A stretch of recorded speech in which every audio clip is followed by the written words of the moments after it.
Hello, rhythm of my ലൈഫിൻ്റെ പുതിയൊരു വീഡിയോയിലോട്ട് എല്ലാവർക്കും സ്വാഗതം. ഇന്നത്തെ എൻ്റെ റെസിപ്പി എന്ന് വെച്ചാൽ ഒരു ചിക്കൻ എഗ്ഗ് കട്ട്ലറ്റ് ആണ് കേട്ടോ. ഗസ്റ്റൊക്കെ വരുമ്പം നമ്മൾ സ്പെഷ്യലായിട്ട് ഉണ്ടാക്കി കൊടുക്കാൻ പറ്റും നല്ലൊരു കിടു ഐറ്റമാണ് കേട്ടോ. അപ്പോൾ നമ്മുടെ ഈ ഒരു കട്ട്ലറ്റ് എങ്ങനെയാണ് ഉണ്ടാക്കുന്നത് നോക്കിയാലോ.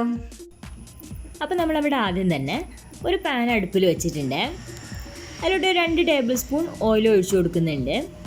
എന്നിട്ട് അതിലോട്ട് 1 ടേബിൾ സ്പൂൺ ഇഞ്ചിയും വെളുത്തുള്ളിയും കൂടെ ചെറിയ കഷ്ണങ്ങളായിട്ട് കൊത്തി അരിഞ്ഞത് ചേർത്തിട്ടുണ്ട് കേട്ടോ.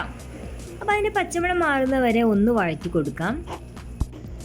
അപ്പോൾ അതിൻ്റെ പച്ചമണമൊക്കെ ഒന്ന് മാറി വരുമ്പം ഒരു പച്ചമുളകും അതുപോലെ തന്നെ കുറച്ച് കറിവേപ്പിലയും കൂടെ ചെറുതായിട്ട് അരിഞ്ഞിട്ട് ചേർത്തിട്ടുണ്ട്. അപ്പോൾ അതും കൂടെ ഒന്ന് വഴറ്റിയെടുക്കാം. ഇനി ഞാൻ ഇതിലോട്ട് ഒരു മീഡിയം സൈസിലുള്ളൊരു സവോള ചെറുതായിട്ട് അരിഞ്ഞിട്ട് ചേർത്തിട്ടുണ്ട്. അപ്പോൾ ഇതും കൂടെ ഒന്ന് വഴറ്റിയെടുക്കാം. നന്നായിട്ട് വെന്ത് കുഴയേണ്ട ആവശ്യമൊന്നുമില്ല കേട്ടോ. അപ്പോൾ ചെറുതായിട്ടൊന്ന് വാടി കിട്ടിയാൽ മതി. അപ്പോൾ ഇതൊന്ന് വാടി വരുമ്പോൾ നമുക്ക് അതിലോട്ട് 1 ടീസ്പൂൺ മുളക് പൊടിയും 1 ടേബിൾ സ്പൂൺ ചിക്കൻ മസാലയും കൂടെ ചേർത്ത് കൊടുക്കാം. അപ്പോൾ നമ്മുടെ ഈ ഒരു മസാലപ്പൊടികളുടെ ഒരു പച്ചമണം മാറുന്ന വരെ ഒന്ന് വഴറ്റിയതിന് ശേഷം നമ്മൾ അതിലോട്ട് ഉപ്പ് ചേർത്ത് കൊടുക്കുകയാണ്. നമ്മളിതുവരെ ഉപ്പൊന്നും ചേർത്തിട്ടില്ലായിരുന്നു, അപ്പോൾ അതും കൂടെ ചേർത്ത് കൊടുത്തിട്ടുണ്ട്. ഇനി ഇതിലോട്ട് ഒരു 2 ഉരുളക്കിഴങ്ങ്, ഒരു മീഡിയം സൈസിലെ 2 ഉരുളക്കിഴങ്ങ് പുഴുങ്ങി പൊടിച്ച് ചേർത്തിട്ടുണ്ട്. എന്നിട്ട് അത് നന്നായിട്ടൊന്ന് മിക്സാക്കി എടുക്കാം. മിക്സാക്കിയതിന് ശേഷം ഉപ്പൊക്കെ പാകമാണോ എന്ന് ഒന്ന് ചെക്ക് ചെയ്തോളൂ കേട്ടോ. കുറവുണ്ടെന്നുണ്ടെന്നുണ്ടെങ്കിൽ പാകത്തിന് ചേർത്ത് കൊടുക്കാം. നന്നായിട്ട് മിക്സാക്കി എടുത്തതിന് ശേഷം നമുക്കിത് മറ്റൊരു പാത്രത്തിലോട്ട് മാറ്റി വെക്കാം കേട്ടോ. അപ്പോൾ ഇനി ഇത് വിടിരുന്നിട്ട് ഒന്ന് ചൂടാറിക്കോട്ടെ കേട്ടോ.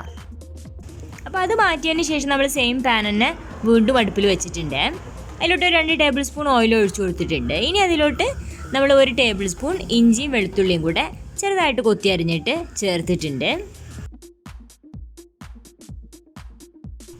അതിൻ്റെ പച്ചമുളക് മാറുന്ന വരെ ഒന്ന് വഴറ്റിയതിന് ശേഷം നമ്മൾ നേരത്തെ ചെയ്ത പോലെ തന്നെ 1 പച്ചമുളക് ചെറുതായിട്ട് അരിഞ്ഞിട്ട് ചേർത്തിട്ടുണ്ട് കേട്ടോ. പിന്നെ വേണ്ടത് സവോളയാണ്. അപ്പോൾ അതും 1 സവോള തന്നെയാണ് എടുത്തിട്ടുള്ളത്. അതും ചെറുതായിട്ട് അരിഞ്ഞിട്ട് ചേർത്തിട്ടുണ്ട്. അപ്പോൾ അതും കൂടെ ഒന്ന് ജസ്റ്റ് ഒന്ന് വഴറ്റി കൊടുക്കാം. ഇനി നമ്മുടെ ഈ ഒരു സവോളയൊക്കെ ഒന്ന് വാടി വരുമ്പം നമ്മൾ ചേർക്കുന്നത് ചിക്കനാണ്. അപ്പോൾ അത് ചിക്കൻ നമ്മൾ ഓൾറെഡി വേവിച്ചെടുത്ത ചിക്കനാണ്. അപ്പോൾ ഉപ്പും മഞ്ഞളും മുളക് പൊടിയും കൂടെ ഇട്ടിട്ട് വേവിച്ചെടുത്ത ചിക്കനാണ്. അപ്പോൾ അതൊന്ന് മിക്സിയിലൊന്ന് ക്രഷ് ചെയ്തതിന് ശേഷം നമ്മൾ ഇതിലോട്ട് ചേർത്ത് കൊടുത്തിട്ടുണ്ട്. അപ്പോൾ അതും കൂടെ ഇട്ടിട്ട് നന്നായിട്ടൊന്ന് വഴറ്റിയെടുത്തതിന് ശേഷം നമുക്ക് അതിലോട്ട് കുറച്ച് മല്ലിയില ചേർത്ത് കൊടുക്കാം. അതും ചെറുതായിട്ട് അരിഞ്ഞിട്ട് ചേർത്ത് കൊടുത്തോളൂ കേട്ടോ. അപ്പോൾ ഇത് ഇത്രയും മതിയാവുമേ. നമുക്ക് തീ ഓഫ് ചെയ്യാം. ഇപ്പോൾ നമ്മുടെ ഉരുളക്കിഴങ്ങിൻ്റെ ഈ ഒരു മിക്സ് ഒന്ന് ചൂടാറിയിട്ടുണ്ട്. ഇനി അതിലോട്ട് 2 ടേബിൾ സ്പൂൺ അരിപ്പൊടി ചേർത്ത് കൊടുക്കുന്നുണ്ട് കേട്ടോ. എന്നിട്ട് നന്നായിട്ടൊന്ന് മിക്സാക്കി എടുക്കാം. അപ്പോൾ നന്നായിട്ടൊന്ന് മിക്സാക്കി എടുത്തതിന് ശേഷം ഇതുപോലെ ചെറിയൊരു ബോൾ എടുത്തിട്ട് കയ്യിലൊന്ന് ചെറുതായിട്ടൊന്ന് പരത്തി കൊടുക്കാം കേട്ടോ. അതിനുശേഷം നമ്മൾ അതിലോട്ട് ഒരു പുഴുങ്ങിയ മുട്ടയുടെ ഹാഫ് എടുത്തിട്ട് വെച്ചിട്ടുണ്ട്. ഇനി നമ്മൾ അതിൻ്റെ കൂടെ തന്നെ നമ്മൾ ചിക്കൻ ഇട്ടിട്ട് ഉണ്ടാക്കി വെച്ചിട്ടുള്ള ഒരു മിക്സ് ഇല്ലേ, അതും കൂടെ 1 സ്പൂൺ എടുത്തിട്ട് അതിലോട്ട് വെച്ച് കൊടുക്കാം.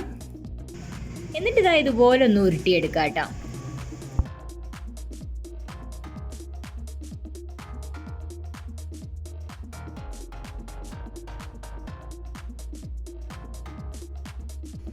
അപ്പോൾ ഇതാ നമ്മളിവിടെ എല്ലാം തന്നെ മുട്ടയൊക്കെ ഫില്ല് ചെയ്ത് റെഡിയാക്കി വെച്ചിട്ടുണ്ട്. ഇനി നമ്മൾ എന്താ ചെയ്യാൻ പോകുന്നതെന്ന് വെച്ചാൽ ഒന്ന് മുട്ടയിലും അതുപോലെ തന്നെ ബ്രെഡ് ക്രംസിലും കൂടെ ഒന്ന് റോൾ ചെയ്തിട്ട് എടുക്കണം കേട്ടോ. നമ്മൾ കട്ട്ലറ്റൊക്കെ ഉണ്ടാക്കുന്ന പോലെ തന്നെ. അപ്പോൾ അതിലൊന്ന് മുട്ടയിൽ ഓരോന്നായിട്ട് എടുത്തിട്ട് മുട്ടയിലും അതുപോലെ തന്നെ ബ്രെഡ് ക്രംസിലും കൂടെ ഒന്ന് റോൾ ചെയ്തിട്ട് എടുക്കാം. അപ്പോൾ ഞാൻ അതിൻ്റെ കൂടെ തന്നെ ഫ്രൈ ചെയ്യാനും കൂടെ തുടങ്ങുവാണ്. ആ ഓയിൽ നന്നായിട്ട് ചൂടായതിന് ശേഷം നമ്മൾ അതിലോട്ട് ഇട്ട് കൊടുക്കുക. ഒരു മീഡിയം ഫ്ലെയിമിൽ ഇട്ട് കൊടുക്കുക കേട്ടോ. നമ്മൾ അരിപ്പൊടിയൊക്കെ ചേർത്തതായതുകൊണ്ട് കുറച്ചൊന്ന് വെന്ത് കിട്ടാനുണ്ട്. അപ്പോൾ അതുകൊണ്ട് തന്നെ മീഡിയം ഫ്ലെയിമിൽ ഇട്ട് കൊടുക്കാൻ ശ്രദ്ധിക്കുക. അതല്ല ഹൈ ഫ്ലെയിമിൽ ഇട്ട് കഴിഞ്ഞിട്ടുണ്ടെന്നുണ്ടെങ്കിൽ നമ്മൾ പുറം ഭാഗത്തുള്ള ആ ഒരു ബ്രെഡ് ക്രംസ് പെട്ടെന്ന് അങ്ങോട്ട് കരിഞ്ഞു പോകും കേട്ടോ. അപ്പോൾ അത് ഒന്ന് സൂക്ഷിക്കണേ. അതുപോലെ തന്നെ നമ്മളിവിടെ ഒരു ഹാഫ് മുട്ടയാണ് ഇപ്പോൾ വെച്ചിട്ടുള്ളത്. അപ്പോൾ അതിന് പകരമായിട്ട് നിങ്ങൾക്ക് വേണമെങ്കിൽ കാടമുട്ട യൂസ് ചെയ്യാം. അതല്ലാന്നുണ്ടെങ്കിൽ ഫുള്ളായിട്ടൊരു മുട്ടേനെ വെച്ചതിന് ശേഷം നമ്മൾ സെർവ് ചെയ്യുന്ന സമയത്ത് കട്ട് ചെയ്തിട്ട് വെച്ച് കൊടുക്കാം. അപ്പോൾ അതും നല്ല ഭംഗി തന്നെയാണ് കേട്ടോ.